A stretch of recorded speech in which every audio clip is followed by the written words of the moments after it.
ಇನ್ನು ಗಣಿನಾಡು ಬಳ್ಳಾರಿಯಲ್ಲಿ ಗುಂಪು ಘರ್ಷಣೆ ವಿಚಾರಕ್ಕೆ ಸಂಬಂಧಪಟ್ಟಂತೆ ಬ್ಯಾನರ್ ಕಟ್ಟುವ ವಿಚಾರಕ್ಕೆ ಆಗಿರೋದು ಎಲ್ರಿಗೂ ಕೂಡ ಗೊತ್ತಿದೆ. ಬಳ್ಳಾರಿ ಉಸ್ತುವಾರಿ ಸಚಿವ ಜಮೀರ್ ಅಹಮದ್ ಈ ಕುರಿತಾಗಿ ಹೇಳಿಕೆಯನ್ನ ಕೊಟ್ಟಿದ್ದಾರೆ. ಬಳ್ಳಾರಿಯಲ್ಲಿ ಆಗಿರುವಂತಹ ಘರ್ಷಣೆ ಯಾವ ವಿಚಾರಕ್ಕಾಗಿ ಆಗಿದೆ? ಹೌದು, ಬ್ಯಾನರ್ ಕಟ್ಟುವ ವಿಚಾರಕ್ಕೆ ಸಂಬಂಧಪಟ್ಟಂತೆ ಅಲ್ಲಿ ಆಗಿರುವಂತದ್ದು ಗಲಾಟೆ, ಅದು ಎಲ್ರಿಗೂ ಕೂಡ ಗೊತ್ತಿರುವಂತ ವಿಚಾರ. ಈ ಕುರಿತಾಗಿ ಬಳ್ಳಾರಿ ಉಸ್ತುವಾರಿ ಸಚಿವರಾದಂತಹ ಜಮೀರ್ ಅಹಮದ್ ಹೇಳಿಕೆಯನ್ನ ಕೊಟ್ಟಿದ್ದಾರೆ. ಬ್ಯಾನರ್ ಕಟ್ಟುವ ವಿಚಾರಕ್ಕೆ ಸಂಬಂಧಪಟ್ಟಂತೆ ಫೈರಿಂಗ್ ನಲ್ಲಿ ನಮ್ಮ ಕಾರ್ಯಕರ್ತನ ಪ್ರಾಣವನ್ನ ಕಳೆದುಕೊಂಡಿದ್ದಾನೆ. ಆ ಒಂದು ನೋವಿನಲ್ಲೇ ನಾವಿದ್ದೀವಿ. ಪೊಲೀಸರು ಘಟನೆ ಸಂಬಂಧ ತನಿಖೆಯನ್ನ ಮಾಡ್ತಿದ್ದಾರೆ. ಈಗಾಗಲೇ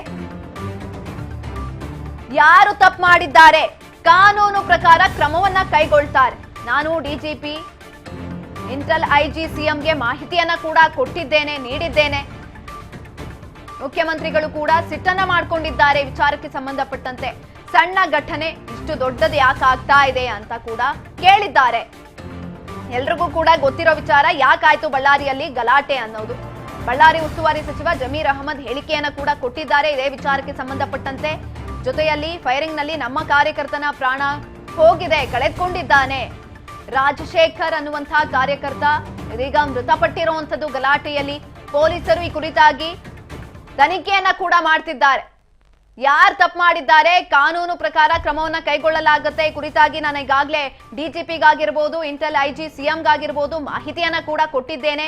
ಈ ಮಾಹಿತಿಯನ್ನ ಕೊಡ್ತಾ ಇದ್ದಂತ ಸಂದರ್ಭದಲ್ಲೇ ಸಿಎಂ ನನ್ನ ಮೇಲೆ ಗರಂ ಆಗಿದ್ದಾರೆ. ಯಾಕಂತ ಅಂದ್ರೆ ಏನ್ ಮಾಡ್ತಾ ಇದ್ರಿ, ಇಷ್ಟು ಸಣ್ಣ ಘಟನೆ ಯಾಕೆ ಇಷ್ಟು ದೊಡ್ಡದಾಗ್ತಾ ಇದೆ ಅಂತ ನನ್ನ ಮೇಲೆ ಸಿಎಂ ಅವರು ಗರಂ ಆಗಿದ್ದಾರೆ. ಇದು ಬೇಕಾಗಿರ್ಲಿಲ್ಲ, ಪೋಸ್ಟರ್ ಕಟ್ಟುವ ವಿಚಾರಕ್ಕೆ ಆಗಿದೆ, ಗಲಾಟೆ ಆಗಬಾರ್ದಿತ್ತು. ಫೈರಿಂಗ್ ಯಾವ ರೀತಿ ಆಗಿದೆ ಪೊಲೀಸರು ತನಿಖೆ ಮಾಡ್ತಿದ್ದಾರೆ. ಸಂಜೆ ಕೋಗಿಲು ಮೀಟಿಂಗ್ ಮುಗಿದ ಮೇಲೆ ಬಳ್ಳಾರಿಗೆ ಹೋಗ್ತೇನೆ ಅಂತ ಕೂಡ ಹೇಳಿಕೆಯನ್ನ ಕೊಟ್ಟಿರುವಂತದ್ದು ಜಮೀರ್ ಅಹಮದ್. ಬಳ್ಳಾರಿ ಉಸ್ತುವಾರಿ ಸಚಿವರು ಕೂಡ ಇವರು. ಹಾಗಾಗಿ ಅಲ್ಲಿ ಏನಾಗಿದೆ ಅನ್ನೋದನ್ನ ಸಿಎಂ ಸಿದ್ದರಾಮಯ್ಯನವರು ಮಾಹಿತಿಯನ್ನ ಕೂಡ ಪಡೆದುಕೊಂಡ್ರು. ಈ ಸಂದರ್ಭದಲ್ಲಿ ಮಾಹಿತಿಯನ್ನ ಕೊಡ್ತಾ ಇದ್ದಂತ ಜಮೀರ್ ಅಹಮದ್ ಮೇಲೆ ಗರಂ ಆಗಿರುವಂತದ್ದು. ಚಿಕ್ಕ ಪುಟ್ಟ ವಿಚಾರಕ್ಕೆ ಅಲ್ಲಿ ಗಲಾಟೆ ನಡೆದಿದೆ. ಜೊತೆಯಲ್ಲಿ ಅಷ್ಟು ಉದ್ವಿಗ್ನ ಪರಿಸ್ಥಿತಿಗೆ ಹೋಗಿರುವಂತದ್ದು. ಏನ್ ಮಾಡ್ತಿದ್ದೀರಾ ನೀವು, ಏನಾಯ್ತು ಗಲಾಟೆ, ಯಾಕಾಯ್ತು, ಪ್ರತಿಯೊಂದನ್ನು ಕೂಡ ಮಾಹಿತಿ ಕಲೆ ಹಾಕಿ, ಸಾಧ್ಯವಾದ್ರೆ ನೀವೇ ಹೋಗಿ ಬಳ್ಳಾರಿಗೆ ಏನಾಗಿದೆ ಅನ್ನೋದನ್ನ ಸ್ಥಳದಲ್ಲೇ ಇಟ್ಕೊಂಡು ಪರಿಶೀಲನೆ ಮಾಡಿ ಅಂತ ಸಿಎಂ ಸಿದ್ದರಾಮಯ್ಯನವರು ಸೂಚನೆಯನ್ನ ಕೂಡ ಕೊಟ್ರು ಜಮೀರ್ ಅಹಮದ್ಗೆ. ಅದಾದ ನಂತರ ಇದೀಗ ಜಮೀರ್ ಅಹಮದ್ ಕೂಡ ಹೇಳಿಕೆಯನ್ನ ಕೊಟ್ಟಿರುವಂತದ್ದು. ನಾನು ಕೋಗಿಲು ಪ್ರಕರಣಕ್ಕೆ ಸಂಬಂಧಪಟ್ಟಂತೆ ಒಂದು ಸಭೆ ಇದೆ, ಸಭೆಯನ್ನ ಮುಗಿಸ್ಕೊಂಡು ಬಳ್ಳಾರಿಗೆ ಹೋಗ್ತೀನಿ ಅಂತ ಕೂಡ ಹೇಳಿದ್ದಾರೆ.